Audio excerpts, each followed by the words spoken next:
go. Jeg starter med at tegne en graf, hvor vi har en graf her, og så det punkt, der er her, det er så tangenten, som har et punkt på grafen, og så er der for eksempel et punkt her, og de 2 punkter, det er så sekanten, og en sekant har et fælles punkt med tangenten. Og hvis man skal finde tangentens hældning, som også er differentialkoefficienten, så skal man også bruge sekanten, fordi at man ikke kun kan finde tangentens hældning ud fra et punkt. Men når man skal finde en hældning, så siger man a lige med y2 minus y1 divideret med x2 minus x1.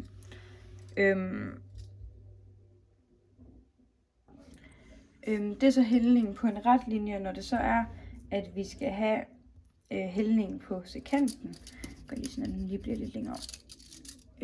Så har vi jo netop også 2 punkter, som også vil være tilfældet der. Og det vil så bare lige sige, at vi tager herned og kalder den x0. Og så går vi herned og kalder den x0 plus delta x. Og så afstanden mellem de her 2 kalder vi delta x. Så går vi herhen på y-aksen. Og den hedder så f x0. Og går også herover på y-aksen. Og den hedder fx0 plus delta x. X. Så bliver sekantens hældning så med vores y2, som er herover. Den hedder fx0 plus delta x. Og så minus y1, som er fx0. Og så divideret med x2, som er x0. Og så minus x1, som er x0 plus delta x. Og fordi der er plus og minus, så kan vi tage dem ud med hinanden. Og så har vi kun delta x tilbage. Når jeg skal bevise for x i anden, hvor vi siger, at fx lige med x i anden, at den er differentiabel til det her, f mærke x er lige med 2x, så bruger vi tretrinsreglen, hvor vi bestemmer differenskoefficienten, som også er sekantens hældning, som vi har heroppe. Den kaldes as. Der starter vi så med at sætte vores x i anden ind i den her op. Så den kommer så til at hedde, vi skal lige herop, x0 plus delta x i anden minus x0 i anden. Og det dividerer vi med delta x.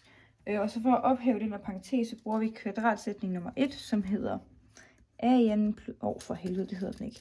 Den hedder a plus b i anden er lige med a i anden plus b i anden plus 2ab.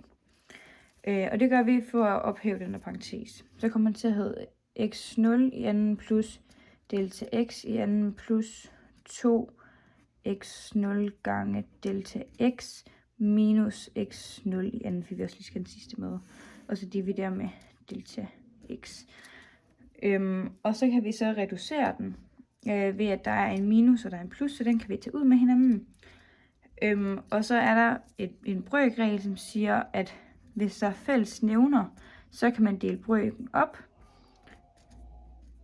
til sådan her. Så det vil vi også kunne gøre med den her, og det vil sige, at den her går ud med den ene af den her op, og den går så ud med den her over. Så det vil sige, at det der er tilbage, det er delta x plus 2x0 divideret med delta. Den har jeg ikke med. Der er faktisk ikke divideret. Det er kun der. Sådan der.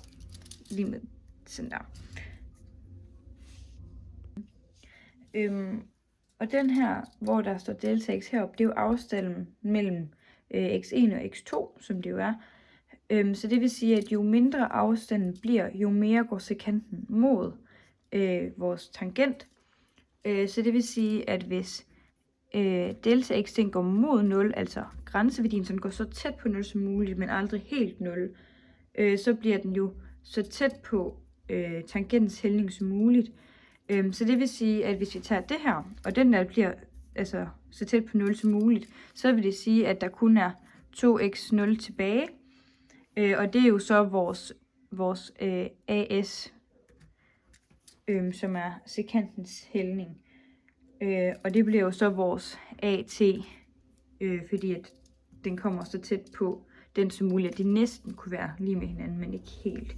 Så det vil så også sige, at når det er, at vi differentierer x i anden, så bliver den 2x. Ja, så vi beviser egentlig bare, at man kan differentiere den til det. Og så at hernede, hvor der står 2x0, så er x0 så et fast vilkårligt tal, så det gælder for alle værdier af x. Og så er der nogle regler for differentierede funktioner.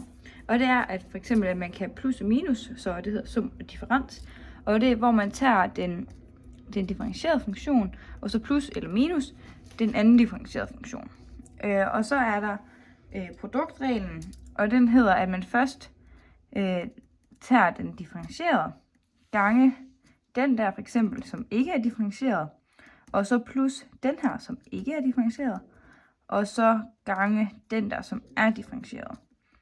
Og så er der den sammensatte funktion, hvor man tager a, som vil være et tal, og så med den differentierede gange a gange x plus b. Og det er, når det er en sammensat funktion. Så vil jeg så bevise sumreglen, hvor det siger, at f og g er differentiabel. Så det vil sige, hvis man har en funktion, der hedder hvis man siger, at vi har en funktion, der hedder f, og en, der hedder g, og man flytter dem sammen, så siger vi bare, at det giver en funktion, der hedder h. Når de så er differentiabel, så kommer den differentierede lige med den differentierede plus den anden differentierede.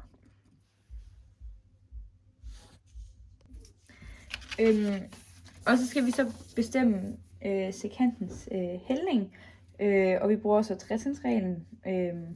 Og der siger vi så, at sekantens hældning er lige med, og så bruger vi jo den heroppe, altså vi bruger den der funktion, og så bruger vi den her formel herom. Så det vil sige, at vi tager h x0 plus delta x minus hx0 divideret med delta x. Men når det er, at h herover er lige med de her to, så kan vi sætte de her to i stedet for h. Så kommer den så til at hedde as lige med f x0 plus delta x plus g x0 plus delta x minus jeg ved ikke, om der skal være 2. Det skulle der ikke. f x0 plus g x0. Og så divideret med delta x. Så skal vi have ophævet den her parentes, og det gør vi ved at se på fortegnet, som er minus, og det gør så, at det her ændrer sig til et minus. Og så fjerner vi parenteserne, og så bliver det et minus i stedet for herinde. Så skal jeg ændre på rækkefølgen, og det gør vi ved at sætte f'erne sammen. Så vi siger f x0 plus delta x, og så minus, fordi der står minus her foran, fx0. Og så plus vores g x0 plus delta x, og så minus g x0 divideret med delta x.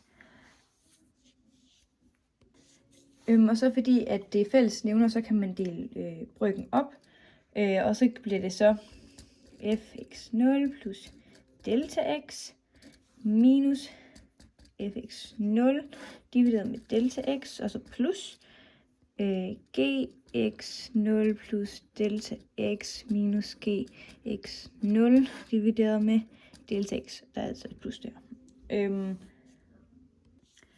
Så det vil så sige, at når delta x den går mod 0, så vil det også sige, at grænseværdien for den første, den hedder f mærke x0, og så grænseværdien for den anden, den hedder g mærke x0, når det er, at afstanden mellem de to bliver så tæt på 0 som muligt. Og derfor har vi så bevist, at så har jeg bevist, at der sker det, der er sætningen derop, at den her altså er lige med H mærke X.